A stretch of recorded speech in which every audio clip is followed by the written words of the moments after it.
Difference between preposition and conjunction. Both seems same, but there is a big difference.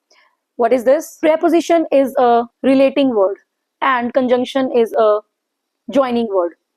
इसमें भी confusion है क्योंकि relating word और joining दोनों ही same जैसे लगते हैं. A preposition shows the relationship between a noun or a pronoun and another word in the sentence. Means noun और pronoun का जो relation है वो दूसरे sentence के words के साथ जो words हमें बताते हैं उनको हम preposition बोलते हैं. For example, the book is on the table. She came after lunch. He is sitting in the room. इन सब में on, after, in ये सब prepositions हैं.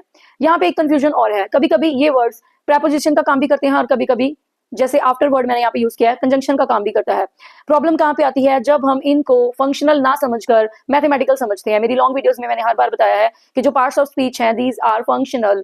इनको एप्लीकेशन फॉर्म में आप समझिए, इनको अप्लाई करके आप लोग देखिए. अगर ये सेंटेंस में आपके सामने आते हैं तो उनको देखिए वो कौन सा रोल प्ले कर रहे हैं. अगर आप उनको ऐसे जज करोगे टेंसेस की तरह तो आप हमेशा गलती करोगे.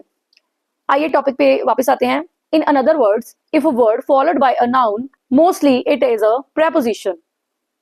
प्रेपोजिशन का पोस्टमार्टम करके बोलने की कोशिश कीजिए. प्रीपोजिशन जो पोजीशन को डिसाइड करता है वो होती है प्रेपोजिशन. अब बात करते हैं कंजंक्शन के बारे में. Now we talk about conjunction.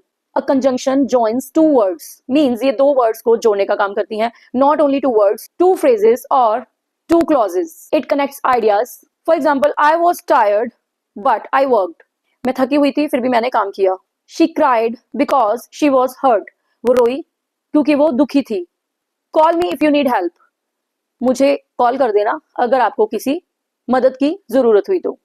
If a word joins two sentences or two clauses, two phrases, then it is a conjunction.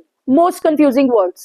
Very important for students. Some words can be both as preposition, as conjunction. For example, after. For example, after. After lunch, after he arrived. After lunch, after is a preposition here. After he arrived में after जो है वो conjunction है. Before dinner, before you go. Before dinner में before preposition है. Before you go में before conjunction है. Since 2020, since you came. Since 2020 में since preposition है. Since you go में या फिर since you came में since conjunction है. Until 5 p.m. और until he returns. Until 5 p.m. में until preposition है. Until he returns में until conjunction है. So trick to remember all this stuff is if it is followed by a noun, it is a preposition. If it is followed by subject plus verb, then it is a conjunction. Preposition gives position and conjunction gives connection.